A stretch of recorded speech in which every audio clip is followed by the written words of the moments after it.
Hi, അങ്ങനെ പുതിയ video ആയിട്ട് ഞാൻ വീണ്ടും വന്നിരിക്കുകയാണ്. ഇന്നത്തെ ഞങ്ങളുടെ വ്ളോഗിൻ്റെ കണ്ടന്റ് എന്ന് പറഞ്ഞാൽ ഫിഷിങ്ങാണ്. മുന്നേ ഞാനൊരു ഫിഷിംഗ് വീഡിയോ ഒക്കെ ചെയ്തിട്ടുണ്ട്.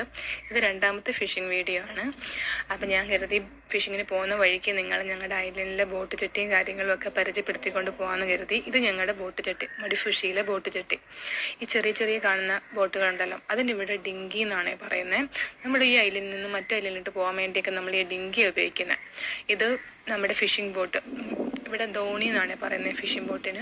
അപ്പോൾ അങ്ങനെ ഞാൻ ഇതെല്ലാം കണ്ടുകൊണ്ട് നമ്മൾ മീൻ പിടിക്കുന്ന ഇടത്തോട്ട് പൊയ്ക്കൊണ്ടിരിക്കുക. എന്നെക്കാട്ടി മുന്നേ തന്നെ എൻ്റെ മോള് പോയിട്ടുണ്ട് ഫിഷിങ്ങിനായിട്ട്. കാരണം ഫിഷിംഗ് എന്ന് പറയുന്ന സന്തോഷം അവൾക്ക്. വീട്ടിലൊക്കെ വെറുതെ ഇരിക്കുമല്ലോ, നമ്മുടെ നാട്ടിലേക്ക് പോലെ എൻ്റർടൈൻമെൻറ്റോ കാര്യങ്ങളോ ഒന്നും ഇല്ലല്ലോ.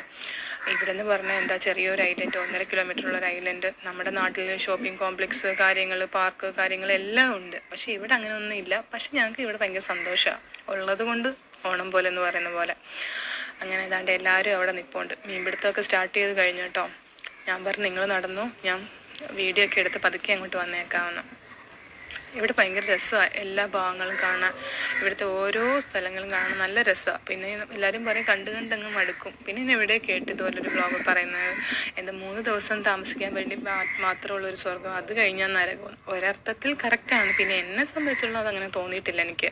കാരണം എന്ന് പറഞ്ഞാൽ നമ്മുടെ നാട്ടിലൊക്കെ നിൽക്കുമ്പം വീട് വിട്ട നേരെ കോളേജ് വിട്ട വീട്, പിന്നെ കല്യാണം കഴിച്ചുകൊണ്ട് പോയെടുത്തു. അതുപോലെ തന്നെ അങ്ങനെ പുറത്തോട്ട് പോകുന്നൊന്നും വലിയ താല്പര്യമില്ല എനിക്ക് യാത്ര ചെയ്യാനും ഒക്കെ. പക്ഷെ ഇവിടെ വന്നപ്പോൾ എന്തോ ഒരു സന്തോഷം പോലെ. കാരണം എനിക്ക് പറ്റിയതാണെന്ന് തോന്നി ഐലൻഡ്. കാരണം നമ്മളത് യാത്ര ചെയ്യാത്ത ആഗ്രഹിക്കുന്ന ആൾക്കാരല്ലാത്തത് കൊണ്ട് തന്നെ ഇവിടെ എനിക്കിഷ്ടമാണ് ഭയങ്കര. കാരണം ഇതിൽ എന്നെ ഞാനാക്കിയ ഒരു ഐലൻഡ് എന്ന് വേണമെങ്കിൽ പറയാം.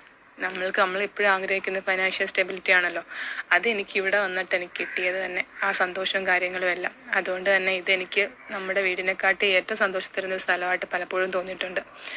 അങ്ങനെ നമ്മുടെ അഭിലാഷ്, ഗാബി മിസ് എല്ലാവരും മീൻ പിടിക്കാൻ സ്റ്റാർട്ട് ചെയ്തിട്ടുണ്ട്.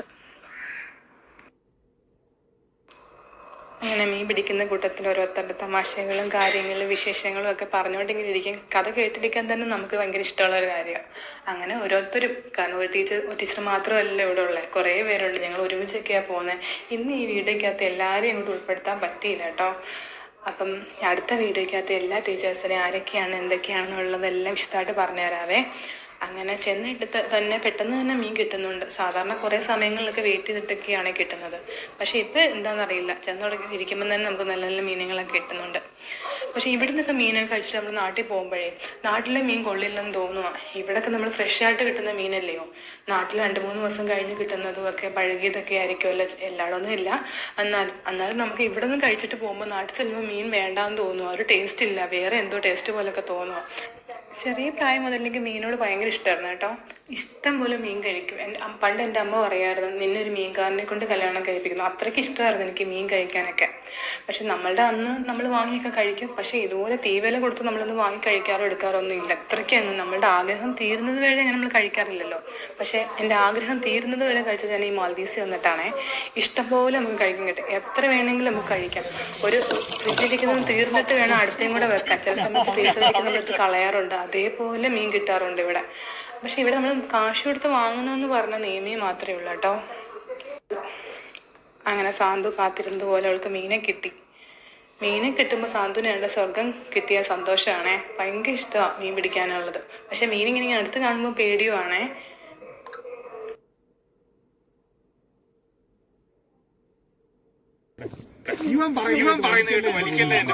നിങ്ങളെ കിട്ടിയോ?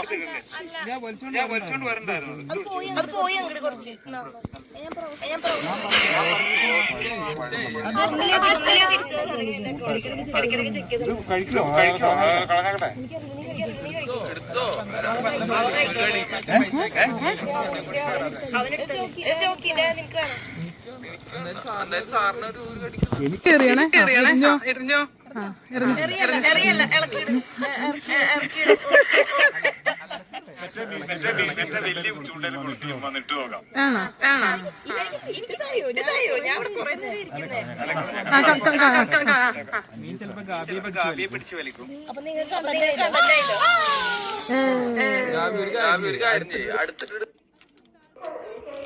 അഭിലാഷാറൊക്കെ മീനൊക്കെ പിടിച്ചിട്ട് അന്നേരം തന്നെ അവിടെ നിന്ന് വെട്ടി എല്ലാം വരഞ്ഞ് വൃത്തിയാക്കിയിട്ടാണ് വീട്ടിലോട്ട് കൊണ്ടുവന്നത്. അങ്ങനെയാണെങ്കിൽ വീട്ടിൽ ചെന്നിട്ട് ഒന്നും കൂടി നല്ല വെള്ളത്തിൽ കഴുകിയിട്ട് വറുത്താൽ മതിയല്ലോ, വറുക്കുകയോ കറിവെക്കുകയൊക്കെ ചെയ്താൽ മതിയല്ലോ. ഈ പ്രാവശ്യം കിട്ടിയ മീൻ അഭിലാഷാറ് കഴുകി വൃത്തിയായിട്ട് ഞങ്ങൾക്ക് തന്നെ ഇങ്ങ് തന്ന് മോൾക്ക് കൊണ്ട് വറുത്ത് കൊടുക്കുന്നൊക്കെ പറഞ്ഞു. അവളിങ്ങനെയുള്ള ചെറിയ മീനുകളൊക്കെ കഴിക്കും, വലിയ മീനുകളൊന്നും കഴിക്കാറില്ല. ഇപ്പോഴേക്ക് സന്ധ്യ ആയിട്ടോ, അപ്പം ഞങ്ങൾ പോകാനുള്ള പരിപാടികളൊക്കെ തുടങ്ങി. മീൻ കട്ട് ചെയ്ത് കഴിഞ്ഞിട്ട് പോകാമെന്നുള്ള രീതിയിലാണ്. പിന്നെ ഇത്ര ദിവസം ഇങ്ങനെ നിൽക്കാൻ കാരണം എന്ന് പറഞ്ഞാൽ 3 ദിവസം പബ്ലിക് ഹോളിഡേയാണ്. ഒന്ന് നമ്മളുടെ മെയ് 1 തൊഴിലാളി ദിനത്തിൻ്റെ, 2 പിന്നെ ഫ്രൈഡേ സാറ്റർഡേ ഇവിടെ നോർമലി ഉള്ള ഹോളിഡേയ്സ്. അങ്ങനെയൊക്കെയാണ് 3 ദിവസം അടുപ്പിച്ച് കിട്ടി. അല്ലെങ്കിൽ ഫുൾ ബിസിയാണേ, സ്കൂള്, ട്യൂഷൻ കാര്യങ്ങൾ, വീട്ടിലെ കാര്യങ്ങൾ, മോളെ പഠിപ്പീര്, അങ്ങനെയുള്ള കാര്യങ്ങളൊക്കെ ആകുമ്പം സമയം അങ്ങ് പോവും. അതുകൊണ്ട് തന്നെ എന്താ ചെയ്യുക, സമയമില്ല തീരെ പുറത്തോട്ട് ഇറങ്ങാൻ, അങ്ങനെ വേണമെങ്കിൽ പറയാം. അതുകൊണ്ട് ഈ അവധിയൊക്കെ ഞങ്ങൾ ഫ്രൈഡേ സാറ്റർഡേ ഒക്കെയാണ് കൂടുതലും ഞങ്ങൾ പുറത്തിറങ്ങുകയും മീൻ പിടിക്കാൻ ഇറങ്ങുകയൊക്കെ ചെയ്യുന്നത്. അങ്ങനെ ഞങ്ങൾ തിരിച്ചു മടങ്ങുകയാണ്. ഇനിയിപ്പോൾ പുതിയ ഒരു കണ്ടൻറ്റുമായിട്ട് അടുത്ത വ്ലോഗിൽ കാണാം. അപ്പോഴത്തേക്കും ബൈ.